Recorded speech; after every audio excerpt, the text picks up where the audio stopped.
The bird who never listened. In a tall oak tree lived a little mockingbird named Echo. Echo had a beautiful voice and a remarkable talent. He could copy any sound he heard: the drip drop of the rain, the croak of the bullfrog, the whistle of the wind. But Echo had a habit that ruffled everyone's feathers. He never, ever listened to the end of a sound. The moment he heard a note, he would immediately copy it and start weaving it into his own loud, jumbled song.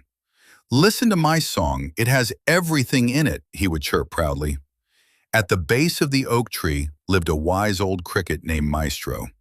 Every evening, as the moon began to rise, Maestro would play a beautiful, quiet melody on the fiddle he had crafted from a blade of grass. His songs told stories of the rustling leaves and the sleeping flowers. But Echo never heard the full story. He'd hear the first two notes of Maestro's song, copy them, and then sing his own noisy tune, drowning out the cricket's music. One afternoon, the sky turned a strange, deep gray. Maestro the cricket felt a change in the air. He began to play a special, urgent song, a song his grandfather had taught him.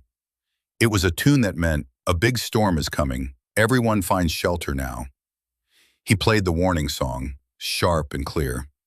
From his branch, Echo heard the first few notes. They sounded fast and exciting. "Ooh, a new sound," he chirped. He immediately copied the notes and then burst into his loudest, most boisterous song yet, singing about how exciting the gray sky looked. The other small animals of the meadow heard Echo's happy, confident song. "Well, if Echo is singing so cheerfully," said a bunny, "it must not be anything to worry about." They ignored the cricket's urgent tune and continued to play. Suddenly, the wind howled and a heavy rain began to pour down. The storm had arrived. The animals scattered in a panic, desperately looking for shelter.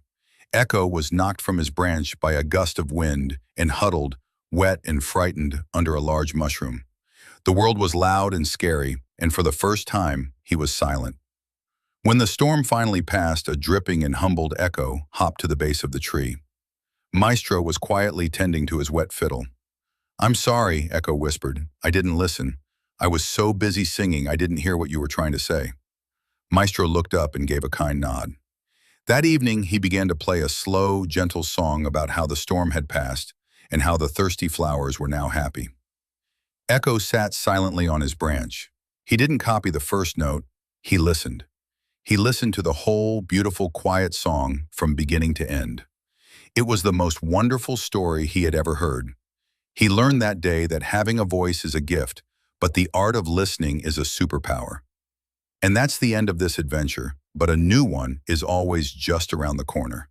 Subscribe to Storiella so you don't miss it.